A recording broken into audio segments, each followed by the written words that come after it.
So, I watched Morbius yesterday. My sincere apologies to the Cosmonaut Variety Hour, who tried to warn me not to watch it. Alas, my Marvel addiction gave me hope I really should not have had. But before I get into complaining about this, I would like to give my credentials list on why I am not one of those people that are just going to bash on a movie because the reviews are bad. So, let's just say that back when it came out, I quite like Suicide Squad. Ghostbusters 2016, although I would not like to admit it anymore. I watched it a few times. And Wonder Woman 2, I liked it. I have a Funko Pop of it, and I took my boyfriend, my best friend, my sister, and multiple other people to viewings. So, I'm not jumping on a train here. It's actually very, very hard to get me to dislike a movie. And yet here we are. So, part 1. No spoilers. So I'm going to start with the perks, because you know what? There are perks to most movies, except the Hellboy remake. I do not have a single perk for that movie. So I kind of liked Morbius in the beginning. He was not a bad character. I was so sad when for a moment I was like, is he going to be a good guy? Is he going to be a bad guy? Because I like this man. He's kind to his friends. He dedicated his life to helping people. That's not a bad guy. And secondly, what I also have been talking about to other people is in those like slow motion action fight scenes, I don't know what that colorful mist stuff is coming off of them, but I think it looks cool. Now on to what made me wish the movie would end in that moment so I could leave. So Morbius can't decide if he's a good guy or not. Not in like a cool, confused over morals or something kind of way, which, I really enjoyed seeing in Moon Knight. But it was more in the writers seem to keep on forgetting what personality he has. And they only did that for reasons of plot.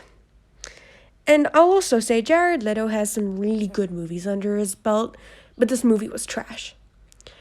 I can genuinely say that when I was watching the credits and saw he was a producer, my first thought was that, that's why he was cast and not someone else. Then there's the love interest.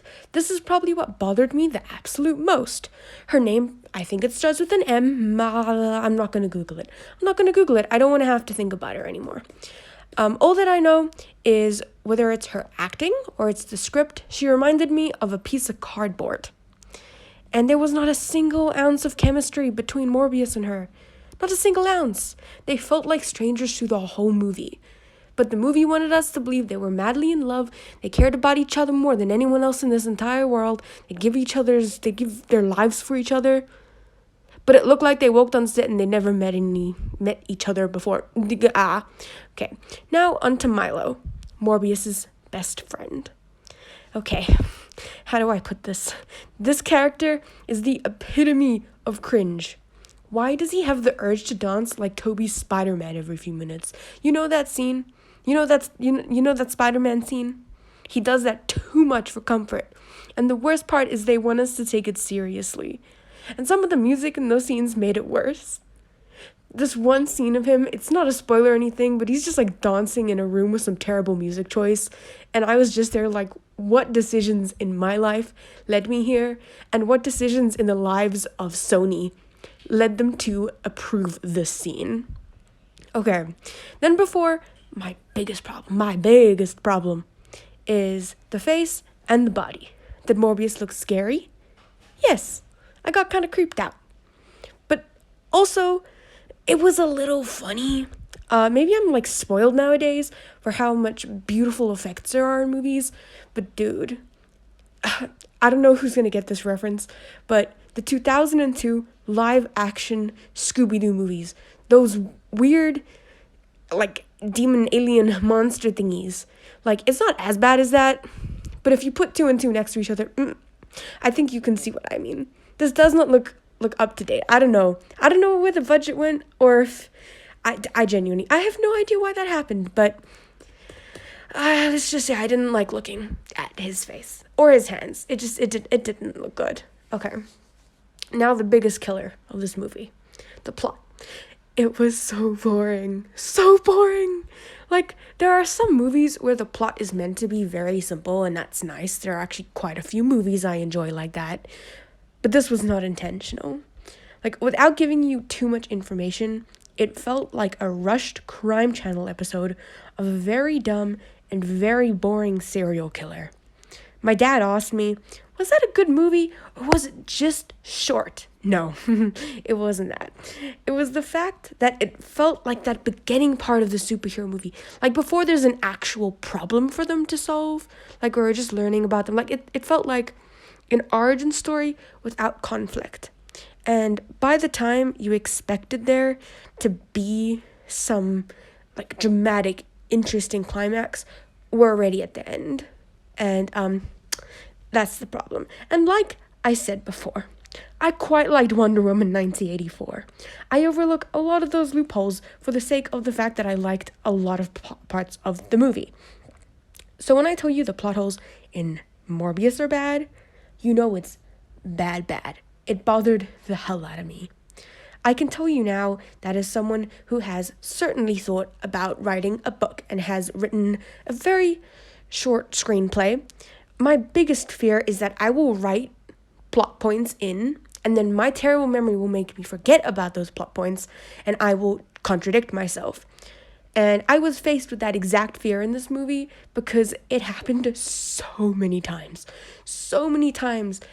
Like, there'd be a plot point, and then later it would be completely contradicted. Either contradicted, or it's like the writers just forgot it happened. They forgot that they wrote it.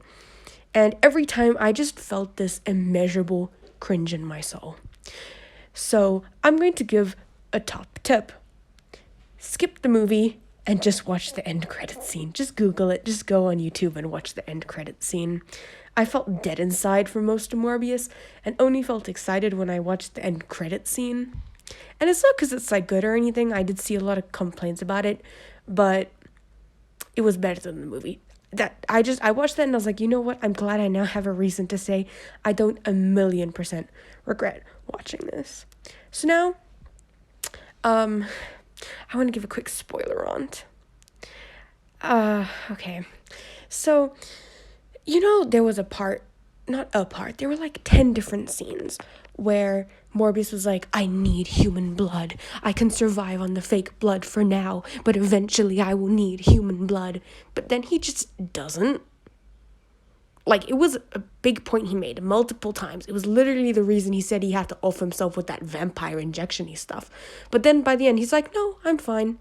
And on that point, when he was like, okay, I'm going to have to kill myself and Milo, because it's the morally right thing to do, he offs Milo and then just lives on. And then, when the bats are helping him, like, murder Milo, why did the bats pick him over Milo? They both have the same injection-y things. If anything, he's the one that was testing on these bats. But okay, those are my gripes. Those are my problems. And yeah, so this is certainly going on my, oh my god, why did I watch that page of my scrapbook? And I envy those who didn't watch it. I give it a 4.5, and that's being nice. Okay, thank you for listening to my nonsense, and tell me what you thought about this movie, because everyone has different tastes. Even though I think it's nonsense, maybe you love it. Okay, bye.